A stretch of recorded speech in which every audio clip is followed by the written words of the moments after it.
মালদার চাঁচল থানার অন্তর্গত মহিষামারি গ্রামে পারিবারিক বিবাদের জেরে এক মহিলাকে নৃশংসভাবে খুন করার অভিযোগ উঠল তারই দেওরের বিরুদ্ধে।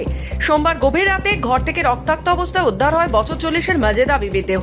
খবর পেয়ে ঘটনাস্থলে পৌঁছে চাঁচল থানার পুলিশ দেহটি উদ্ধার করে ময়না তদন্তের জন্য পাঠায়। পুলিশ সূত্রে জানা গেছে এই ঘটনায় মৃতা দেওর জিয়ারুল হককে আটক করা হয়েছে। এখনো পর্যন্ত তদন্তে পারিবারিক অশান্তির ইঙ্গিতই উঠে আসছে বলে জানিয়েছে পুলিশ আধিকারিকেরা। স্থানীয় পরিবার সূত্রে জানা গেছে অভিযুক্ত জিয়ারুল হক দীর্ঘদিন ধরেই তার স্ত্রীর ওপর শারীরিক নির্যাতন করতেন এবং সেই কারণেই তার স্ত্রী অশান্তির জেরে প্রথমে তার জায়ের বাড়িতে এবং পরে বাপের বাড়িতে চলে যায়। অভিযোগ, স্ত্রী বাপের বাড়ি চলে যাওয়ার পরই বৌদি মাজেদা বিবির ওপর ক্ষোভ জমে ওঠে অভিযুক্তের। সেই রাত থেকেই সোমবার গভীর রাতে ঘরে ঢুকে ধারালো অস্ত্র দিয়ে এলো পাথারি কোপ মারে বলে অভিযোগ। আমরা শাশুড়িতে করে ঘুমাইছিলাম, ওই একটা কাপটা আনে দাঁড়িয়ে আছে, বলছে দেখ তুই আমাদের বাড়ি দুপুর সিদ্ধি নিয়ে কী করতে গেছিলাম, আমাদের কী করতে যাবো তোদের বাড়ি। অমনি একা ধরে নেওয়া, আমি যেমনি দেখেছি অমনি আমাকে বলছে তুই এখান থেকে পালা, আনতে তোকেও মেরে ফেলবে। অমনি আমি পাঁচিলটা বের হয়েছি আর দেখছি যে ওকে খালি কাটটাখানে বাড়ি গাড়ি ঠুকে আছে, অমনি আওয়াজ উঠছে। অমনি আমি আমার কাকিদেরকে আমি ডাকছি যে আমার শাশুড়িকে মেরে ফেলছে, আমি এখানেই দেখেছি। আমরা 1:30টার সময় খবর পেয়েছি যে আমার বোনকে কেটে দিয়েছে। তারপরে আমরা ওখানে গেলাম, ওখানে গিয়ে শুনলাম যে ওই আমার বোনের দেওরটা বউকে মারছিল। আমার বোন বাঁচাতে গিয়ে ওকে বাড়িতে এনে রেখেছিল।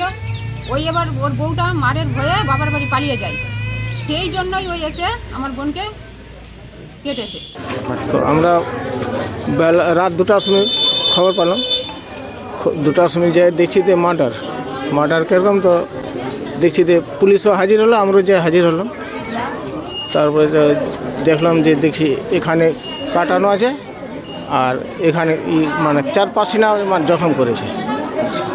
মানে স্বামী স্ত্রী ওদের হয়েছিল, ঝুর কাজিয়া হয়েছিল, মানে দেওরের সঙ্গে তার বউয়ের ঝগড়া হয়েছিল। তো ওই যাকে ডাকে এনেছিল, ডাকে আনে বললো যে এখানে থাক। যখন মারধর করলো তখন ওই মেয়েটা নিজের বাবার বাড়ি চলে গেছে।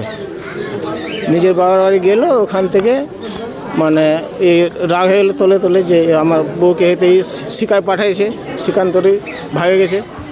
এই হয়তো মনে মনে রাগ আছে, আজকে সেই ঘটনা ঘটাই দিল। ঘটনাটা হয়েছিল রাত্রি 1টার সময়, যখন আমাকে ফোন করে, তখন আমি ফোনের মাধ্যমে তখন আমি গেলাম 2-4 জন লোককে গ্রামের নিয়ে গিয়ে দেখি ঠিকই মার্ডার হয়েছে।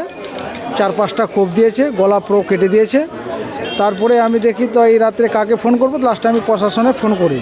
তখন প্রশাসন গেছেন, ওখানে আইসি সাহেব গেছেন এবং অ্যাম্বুলেন্সও চলে গেছেন। যাওয়ার পরে খুনটা করে ওর দেওয়ার। কাকে খুনটা করে? ও ভাবিকে। স্থানীয়দের আরও দাবি, মৃতার 3 ছেলে রয়েছে, তার মধ্যে 2 জন কর্মসূত্রে বাইরে থাকেন। ঘটনার খবর পেয়ে সকলেই বাড়ির উদ্দেশ্যে রওনা দিয়েছেন। এই ঘটনাকে ঘিরে মঙ্গলবার সকাল থেকে গোটা এলাকায় ব্যাপক চাঞ্চল্যের সৃষ্টি হয়েছে। তদন্তকারী পুলিশ আধিকারিকেরা জানিয়েছে অভিযুক্তকে জিজ্ঞাসাবাদ করে ঘটনা তদন্ত শুরু হয়েছে। ময়না তদন্তের রিপোর্ট পাওয়ার পরই মৃত্যুর প্রকৃত কারণ আরও স্পষ্টভাবে জানা যাবে। মালদা থেকে নিজস্ব প্রতিনিধি রিপোর্ট, খবর বাংলা।